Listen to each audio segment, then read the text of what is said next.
Hi friends, recent time truke brand பொறுத்த வரைக்கும் bolt Noise Boult audio இந்த பிராண்டுக்கு போட்டியாக நிறைய இயர்பட்ஸ் வந்து லான்ச் பண்ணுறாங்க.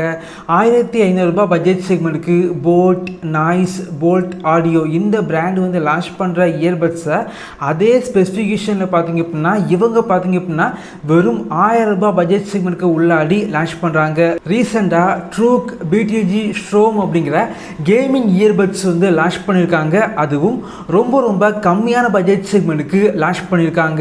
இந்த வீடியோவில் இதோட அன்பாக்சிங் மற்றும் முழுமையான விமர்சனம் இந்த வீடியோவில் பார்க்கலாம். வாங்க ஆரம்பிக்கலாம்.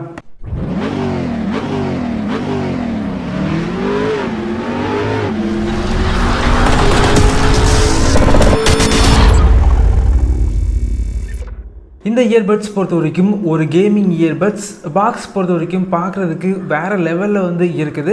பாக்ஸோட பின்னாடி பார்த்திங்க அப்படின்னா ஸ்பெசிஃபிகேஷன் எல்லாமே போட்டிருக்காங்க. இந்த இயர்பட்ஸ் பொறுத்த வரைக்கும் அமேசானில் வெறும் 899க்கு சேல் பண்ணுறாங்க. இந்த வீடியோக்கு கீழே லிங்க் இருக்கும், கிளிக் பண்ணி வாங்கிக்கோங்க. பாக்ஸை வந்து ஓப்பன் பண்ணால் உள்ளாடி சார்ஜிங் கேஸ் மற்றும் இயர்பட்ஸ் ரெண்டுமே வந்து செப்பரேட்டாக வந்து வச்சுருக்காங்க. அதுக்கப்புறம் type C charging cable, extra year tips, user manual மற்றும் 1 இயர் வாரண்டி கார்டு வச்சுருக்காங்க. சார்ஜிங் கேஸ் பொறுத்த வரைக்கும் ரொம்ப சின்ன சார்ஜிங் கேஸாக வந்து இருக்குது. 1500 ரூபாய் பட்ஜெட் செக்மெண்ட்டுக்கு சேல் பண்ணுற இயர்பட்ஸோட சார்ஜிங் கேஸ் வந்து எப்படி இருக்குமோ அந்த குவாலிட்டியில் வந்து இந்த சார்ஜிங் கேஸ் வந்து இருக்குது அப்படின்னு சொல்லலாம். குவாலிட்டி பார்த்திங்க அப்படின்னா கண்டிப்பாக வந்து எதிர்பார்க்கவே இல்லை அப்படின்னு சொல்லலாம். குவாலிட்டி வந்து ரொம்ப நல்லா வந்து பண்ணியிருக்காங்க. அது மட்டும் இல்லாமல் சார்ஜிங் கேஸில் பார்த்திங்க அப்படின்னா RGB லைட் வந்து இருக்கனால டிசைன் பார்த்திங்க அப்படின்னா பார்க்குறதுக்கு ரொம்ப நல்லா இருக்குது அப்படின்னு சொல்லலாம். நிறைய பேர் பார்த்திங்க அப்படின்னா RGB லைட் வந்து இருக்கனால சார்ஜிங் கேஸோட பேட்ரி வந்து ட்ரைன் ஆகும் அப்படின்னு நினைப்பாங்க. ஆனால் அப்படி வந்து கிடையாது. ஏன் அப்படின்னா சார்ஜிங் கேஸில் வந்து RGB லைட் பார்த்திங்க அப்படின்னா வெறும் 6 செகண்டுக்கு மட்டும்தான் வந்து எரியுது. ஸோ ஆட்டோமேட்டிக்காக வந்து ஆஃப் ஆகிரும். இதன் மூலமாக பேட்டரி வந்து கண்டிப்பாக வந்து அதிகமாக ட்ரைன் ஆகாது. இயர்பட்ஸோட டாப்பில் பார்த்திங்க அப்படின்னா RGB லைட் வந்து இருக்குது. பார்க்குறதுக்கு நல்லா இருந்துச்சு அப்படின்னு சொல்லலாம். பெரும்பாலும் பார்த்திங்க அப்படின்னா 1000 ரூபாய் செக்மெண்ட்டுக்கு சேல் பண்ணுற இயர்பட்ஸில் பார்த்திங்க அப்படின்னா இயர்பட்ஸ் பொறுத்த வரைக்கும் குவாலிட்டி வந்து கொஞ்சம் கம்மியாக வந்து இருக்கும். நார்மலான பிளாஸ்டிக் தான் யூஸ் பண்ணியிருப்பாங்க. பட் இந்த இயர்பட்ஸ் பொறுத்த வரைக்கும் நல்ல ஒரு கிளாஸி ஃபினிஷில் வந்து பண்ணியிருக்காங்க. பில்டு குவாலிட்டி ரொம்ப நல்லா வந்து இருந்துச்சு. அது மட்டும் இல்லாமல் இயர்பட்ஸ் பார்த்திங்க அப்படின்னா காதுக்கு வந்து பெர்ஃபெக்டாக வந்து ஃபிட் ஆகுது. சார்ஜிங் கேஸில் 300 mAh கொண்ட பேட்டரி வந்து யூஸ் பண்ணியிருக்காங்க. டைப் சி இருக்கனால 2 மணிக்கூரில் சார்ஜிங் கேஸை வந்து முழுமையாக வந்து சார்ஜ் பண்ணிக்க முடியும்.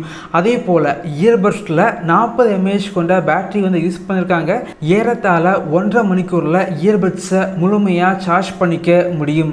இந்த இயர்பட்ஸில் வந்து ENC வந்து இருக்குது. கால் பேசும்போது வெளியே உள்ள நாய்ஸை வந்து கொஞ்சமாக கட் பண்ணி விடுது.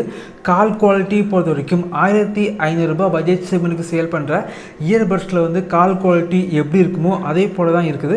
கால் குவாலிட்டி நான் யூஸ் பண்ணி பார்த்த வரைக்கும் ரொம்பவே நல்லா இருந்துச்சு. அதே போல் இந்த இயர்பட்ஸில் லேட்டஸ்ட் ப்ளூடூத் 5.3 வந்து யூஸ் பண்ணியிருக்காங்க. கம்மியான பட்ஜெட் செக்மெண்ட்டுக்கு லான்ச் பண்ணாலும் ப்ளேபேக் பார்த்திங்க அப்படின்னா ரொம்ப அதிகமான ப்ளேபேக் வந்து இந்த இயர்பட்ஸில் வந்து இருக்குது. இயர்பட்ஸில் பார்த்திங்க அப்படின்னா நார்மல் யூசேஜுக்கு 7 மணிக்கூர் ப்ளேபேக் வந்து கிடைக்குது. சார்ஜிங் கேஸ் மற்றும் இயர்பட்ஸ் ரெண்டுமே சேர்த்து 50 மணிக்கூர் ப்ளேபேக் வந்து கிடைக்குது. இயர்பட்ஸோட டச் ரெஸ்பான்ஸ் பொறுத்த வரைக்கும் நல்லா இருக்குது. லெஃப்டில் உள்ள இயர்பட்ஸை வந்து 3 வாட்டி டேப் பண்ணிங்க அப்படின்னா வாய்ஸ் அசிஸ்டன்ட் ஆக்டிவேட் வந்து ஆகுது.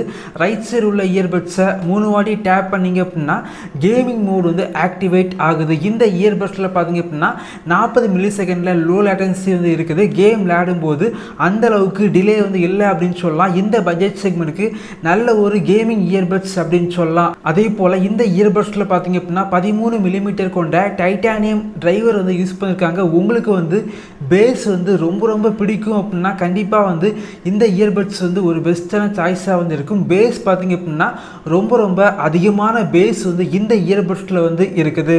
இந்த இயர்பட்ஸை வந்து நான் யூஸ் பண்ணி பார்த்த வரைக்கும் கம்மியான பட்ஜெட் செக்மெண்ட்டுக்கு லான்ச் பண்ணாலும் குவாலிட்டி வந்து ரொம்ப நல்லா வந்து இருக்குது. அதிகமான ப்ளேபேக் வந்து இருக்குது. குறிப்பாக பேஸ் பார்த்திங்க அப்படின்னா ரொம்ப நல்லா வந்து இருந்துச்சு. 1000 ரூபாய் செக்மெண்ட்டுக்கு உள்ளாடி நல்ல ஒரு கேமிங் இயர்பட்ஸ் வந்து வாங்கணும் அப்படின்னா கண்டிப்பாக இந்த செக்மெண்ட்டுக்கு இந்த இயர்பட்ஸை வாங்கிக்கலாம். இதே போல் வீடியோஸ் நீங்கள் பார்க்கணும் அப்படின்னா நம்மளுடைய சேனலை சப்ஸ்கிரைப் பண்ணி உங்களுடைய சப்போர்ட்டை பண்ணுங்கள். Thank you friends. தேங்க்ஸ் ஃபார் வாட்சிங்.